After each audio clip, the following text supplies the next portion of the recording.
Have you ever seen a car so beautiful it made you stop walking? Not because of its speed or some flashy chrome, but because it felt like it had a story to tell? Today, we're diving into the top 10 European classic cars that still look amazing. These aren't just cars, they're rolling time capsules. Machines that whisper tales of rebellion, style, luxury, and sometimes even war. Some were built for the elite, others for the everyman, but all of them timeless. Let's start with a legend. Number 10. Citroën DS, 1955 to 1975. When Citroën unveiled the DS at the 1955 Paris Motor Show, over 80,000 orders were placed within just 10 days, a record at the time. Designed by Italian sculptor Flaminio Bertoni and aeronautical engineer André Lefebvre, the DS, pronounced DS, meaning goddess in French, wasn't just a car. It was a rolling piece of futurism that stunned the post-war world. What made it revolutionary was its hydro-pneumatic self-leveling suspension, a Citroën innovation that allowed the DS to float over potholes and remain perfectly balanced. Drivers could even change a tire without a jack, just raise the suspension, remove the wheel, and let the car do the rest. This wasn't just comfort, it was a radical rethink of how a car should behave. The DS also featured front-wheel drive, disc brakes, a first for a mass-produced car, and an aerodynamic design inspired by aircraft engineering, unheard of in the 1950s. Inside, the single-spoke steering wheel, minimalist dashboard, and wide panoramic windshield gave it a futuristic vibe that felt decades ahead. Beyond its looks and mechanics, the DS carried symbolic weight.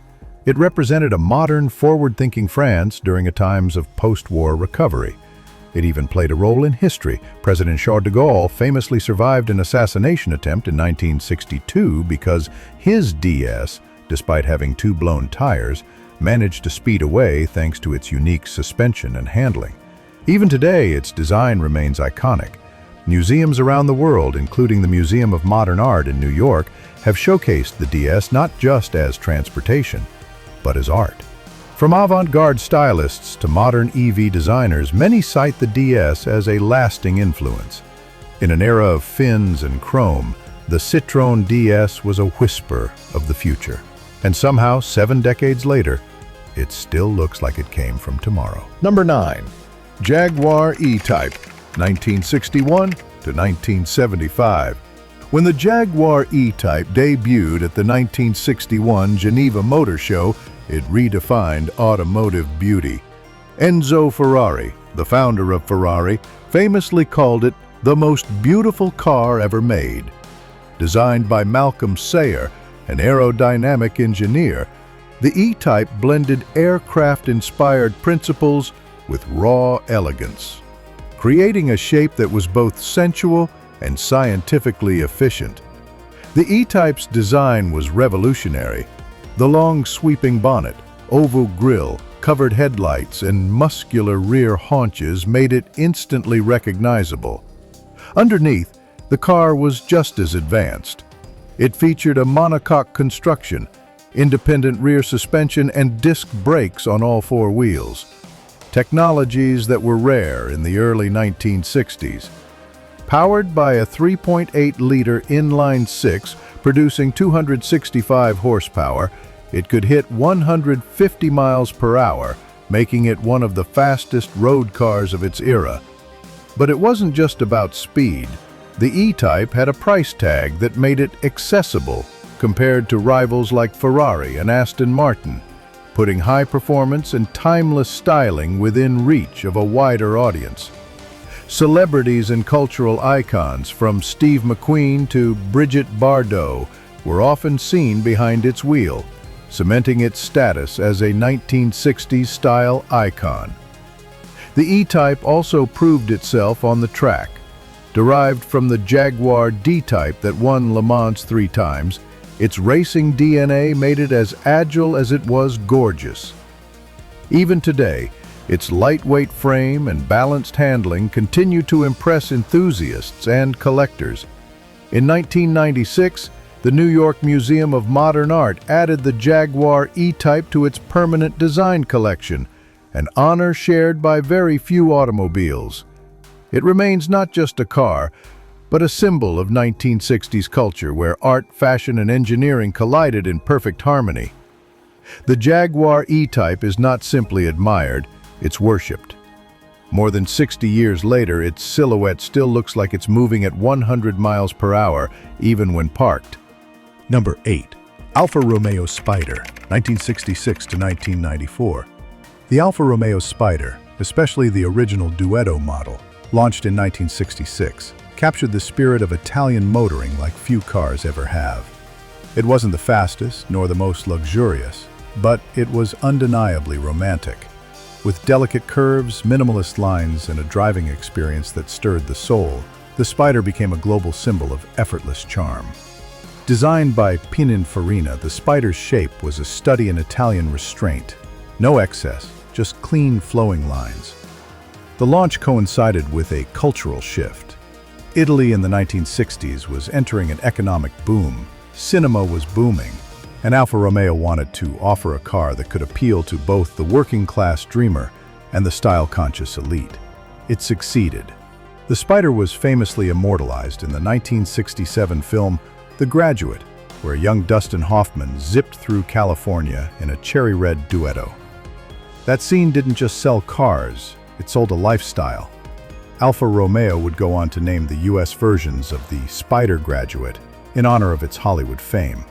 Under the hood, the Spider came with Alfa's legendary twin-cam inline-4 engine, delivering around 109 to 130 horsepower, depending on the model year.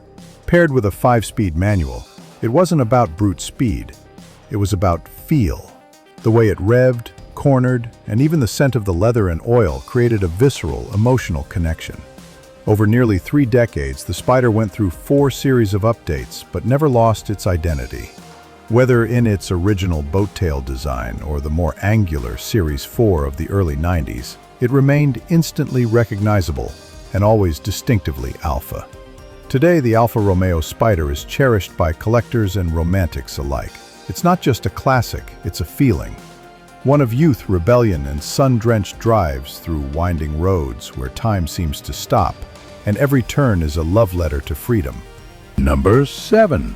Mercedes-Benz 300 SL Gullwing, 1954 to 1957. The Mercedes-Benz 300 SL Gullwing is more than a car. It's a marvel of 1950s engineering and a symbol of how far innovation can go when boundaries are pushed. Introduced in 1954, the Gullwing wasn't just stunning to look at, it was the fastest production car in the world at the time, reaching speeds of 160 miles per hour.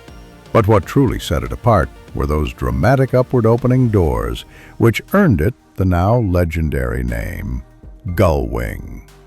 Born from racing success, the 300 SL was adapted from the W194 race car that dominated European endurance events. Engineers had to use a tubular space frame chassis, which gave the car its light weight, but left no room for conventional doors. The solution? A design quirk that would become one of the most iconic features in automotive history. Beyond the doors, the SL featured the world's first production fuel-injected engine, a 3-liter straight-six producing 215 horsepower, giving it unparalleled performance for its era. The car's low drag coefficient, slippery shape, and aviation-inspired gauges reflected Germany's post-war technological prowess. This wasn't just a machine, it was a statement. Inside, it was minimalist and purposeful. Bucket seats, a large steering wheel, and a cockpit that felt more like a fighter plane than a car. Yet it remained luxurious enough to attract a who's who of celebrity owners, including Clark Gable, Sophia Loren, and Pablo Picasso. Only 1,400 units of the Gullwing Coupe were ever produced, making it extraordinarily rare. Today, auction prices regularly exceed $1.5 million, with Concours quality models commanding even more. But its value isn't just financial, it's cultural. It represents a rare moment where art, racing, and innovation came together flawlessly. The 300 SL Gullwing isn't remembered because it was a Mercedes. It's remembered because it redefined what a car could be, and it still turns heads more than 70 years later, effortlessly blending science fiction with timeless style. Number 6. Volvo P10800, 1961 to 1973. When people think of Volvo, they usually picture safety, durability, and Scandinavian practicality. But in 1961, the Swedish automaker surprised the world with something entirely different, the Volvo P10800, a sleek, sporty coupe that proved Sweden could do style just as well as substance. Designed by Pelle Pettersson under the guidance of Italian firm Frua, a subsidiary of Ghia, the P10800 fused Scandinavian precision with Italian flair. Its long hood, distinctive front grille, and crisp lines stood apart in an era dominated by bulbous American designs. Unlike Volvo's boxy sedans, the P10800 had curves. It was Volvo's first real attempt to woo style-conscious buyers, and it worked. Under the hood, the P10800 was never about raw power. It used a 1.8-liter, later 2.0-liter, inline-4 engine, producing modest horsepower, around 100 to 130 horsepower, depending on the model year. But it was reliable, smooth, and incredibly well built. What the car lacked in performance, it made up for in character and longevity. Its most iconic pop culture moment came when Roger Moore drove a white P10800 as Simon Templar in the British TV series The Saint, 1962 to 1969. That single move transformed the car from a quirky import into a global cult classic. Fans began associating it with espionage, sophistication, and European cool. One P10800 even earned a place in the Guinness World Records. A man named Irv Gordon drove his 1966 P10800 for over 3 million miles, proving it was not just stylish, it was indestructible. Today, the Volvo P10800 remains one of the most affordable European classics that still turns heads. Its simple, elegant design has aged remarkably well, and its rarity only adds to its allure. It may not have the horsepower of a Ferrari or the mystique of an Aston Martin, but the P10800 is quietly confident, eternally graceful, and proudly unique. In a world obsessed with loud engines and flashy badges, the P10800 whispers its presence and still steals the spotlight. Number 5. Porsche 911, 1964 to 1973. Few cars have a shape so iconic that it barely changes in 60 years. The Porsche 911, first introduced in 1964, is one of the rare exceptions, a car whose silhouette became a symbol of performance, engineering purity, and German design discipline. Originally developed as a replacement for the Porsche 356, the 911 was the brainchild of Ferdinand Butzi Porsche, the grandson of company founder Ferdinand Porsche. With its rounded headlights, sloped rear, and engine mounted over the rear axle, the 911 defied convention. Critics doubted the rear engine layout, but Porsche had something to prove. The first-generation 911s, often referred to as the short wheelbase and early long hood models, came with a 2-liter flat-six engine, producing just 130 horsepower. But thanks to its featherweight build and balanced chassis, the car handled like few others. It was the kind of machine that talked back to the driver. Every gear change, every corner, every sound made you feel the drive. By 1969, Porsche had stretched the wheelbase for better stability, and gradually increased engine sizes, 2.2 liters, then 2.4 liters by 1972, making each year slightly faster, smoother, and more refined, without ever losing the raw, mechanical soul that defined it. But the 911 wasn't just a street performer. It won rallies, endurance races, and hill climbs, becoming one of the most versatile sports cars in history. And yet, it retained a level of practicality. You could daily drive it, then take it to a track on weekends. Its longevity is unmatched.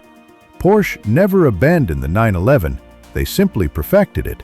Today's models still honor the shape, balance, and rear-engine philosophy of those early classics. Collectors covet early models like the 911S, 911E, and the ultra-rare 911 RS 2.7. But even the base models now fetch six-figure prices. Why? Because the original 911 wasn't just a car, it was an idea. A purist's machine, immune to trends, that still makes hearts race today. Number 4. Lancia Fulvia Coupe, 1965 to 1976. The Lancia Fulvia Coupe is one of those rare cars that quietly shaped automotive history without ever shouting for attention. Launched in 1965, this compact Italian coupe married delicate styling with razor-sharp engineering, earning praise from critics, collectors, and rally drivers alike.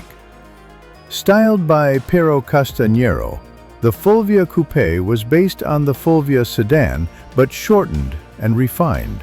Its body had crisp proportions, thin pillars, and precise, almost architectural lines, more refined than flashy.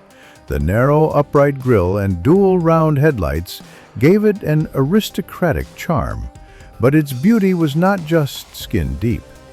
Under the hood was a marvel, a narrow-angle V4 engine tilted at 45 degrees, an unusual layout that allowed the entire engine to sit compactly under the hood. It ranged from 1.1 to 1.6 liters, with the 1.6 HF variant producing up to 132 horsepower, enough to make it a force in motorsports. Weighing under 1,000 kilograms and paired with front-wheel drive, the Fulvia delivered crisp, agile handling that surprised much larger and more powerful rivals. Its breakthrough came in rallying. In 1972, the Fulvia 1.6 HF led Lancia to victory in the International Rally Championship for manufacturers, paving the way for Lancia's legendary dominance in rallying throughout the 1970s and 80s. It was David beating Goliath, an elegant little coupe outperforming brutish machines on dirt and snow. The Fulvia's cabin was pure 1960s elegance. Thin wooden steering wheel, minimalist gauges, and supportive bucket seats. Everything had a handmade, coach-built feel, yet it remained affordable and usable, earning a cult following across Europe. Today, the Fulvia Coupe is cherished by collectors who value understated brilliance.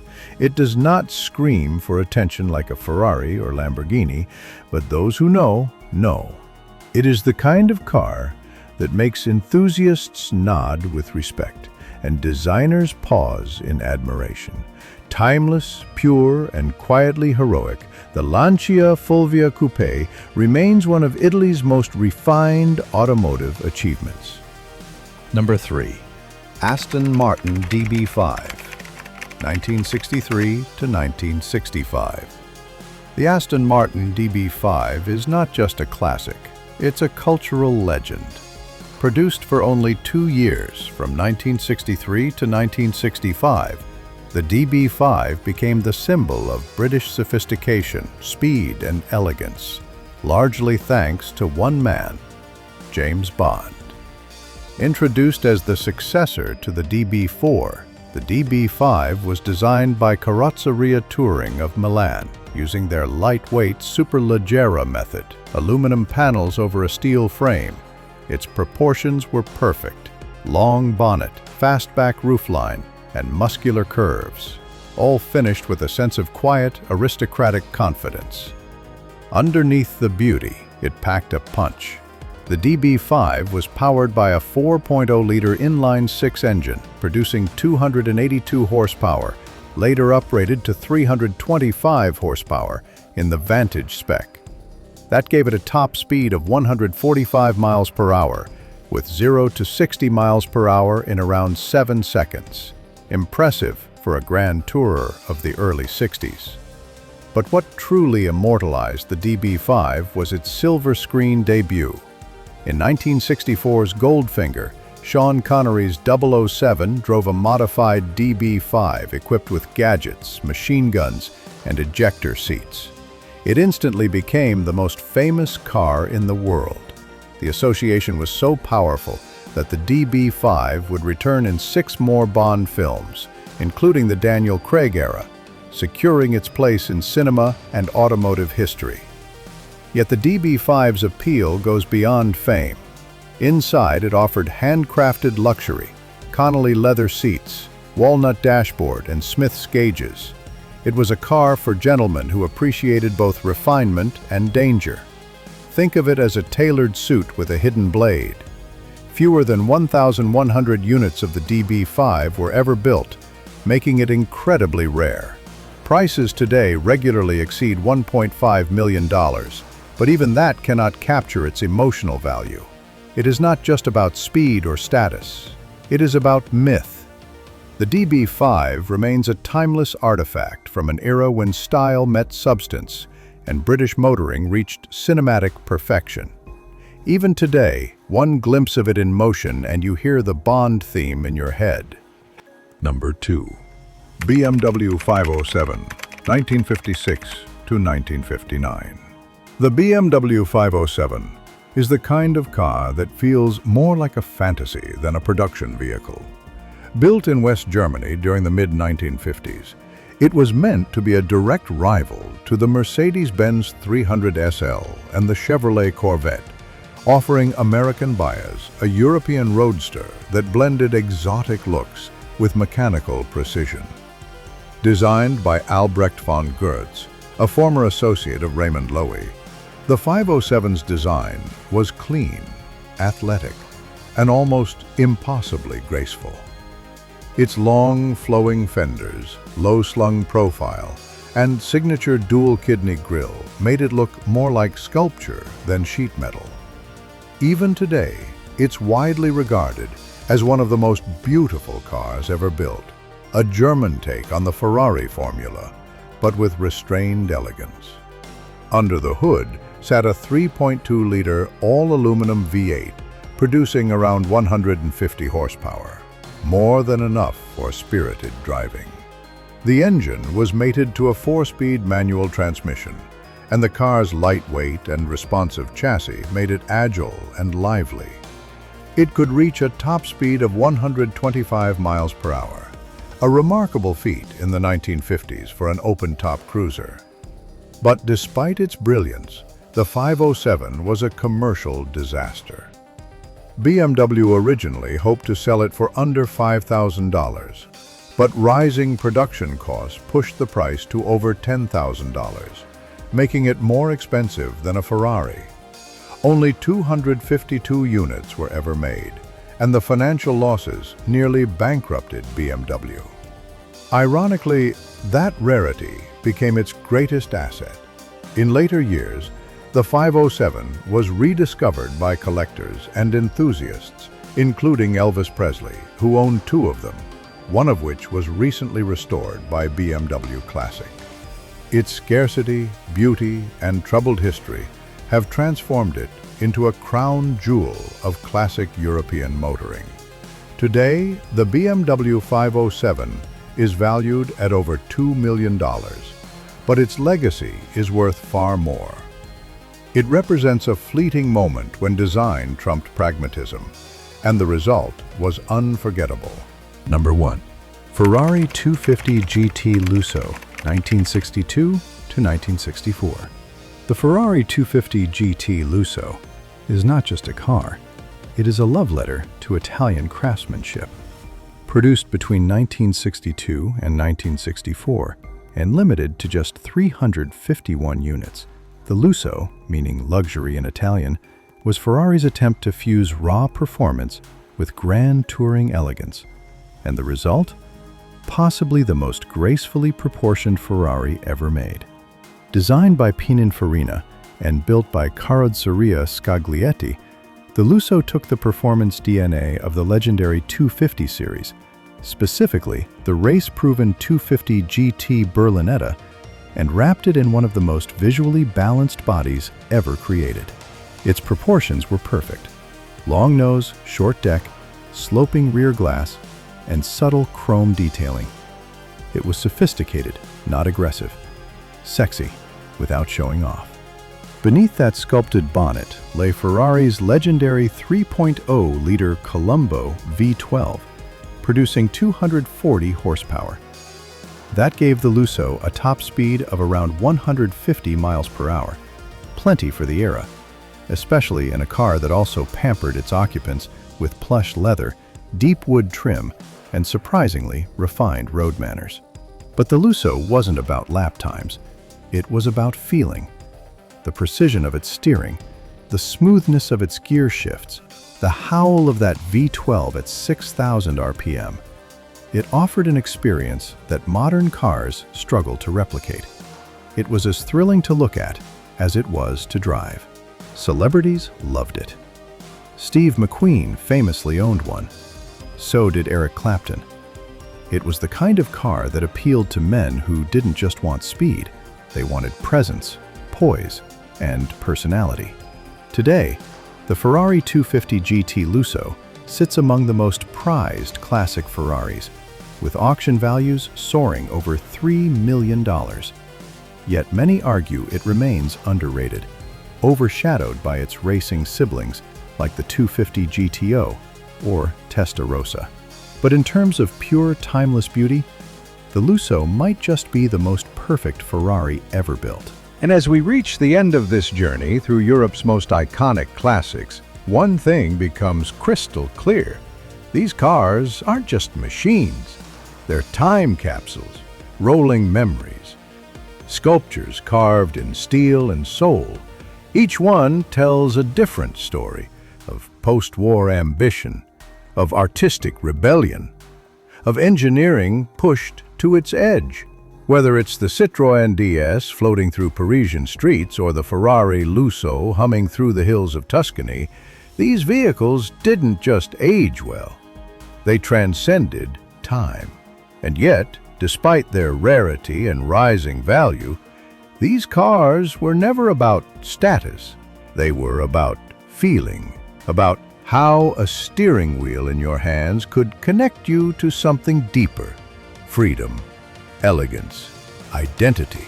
So now we ask you, if you could drive just one of these legends for a day, just one, which would it be? Let us know in the comments below. If you enjoyed this drive through history, be sure to like, subscribe, and hit the bell for more timeless automotive stories. Because while trends fade and technology changes, great design, real emotion, that never goes out of style. See you in the next one.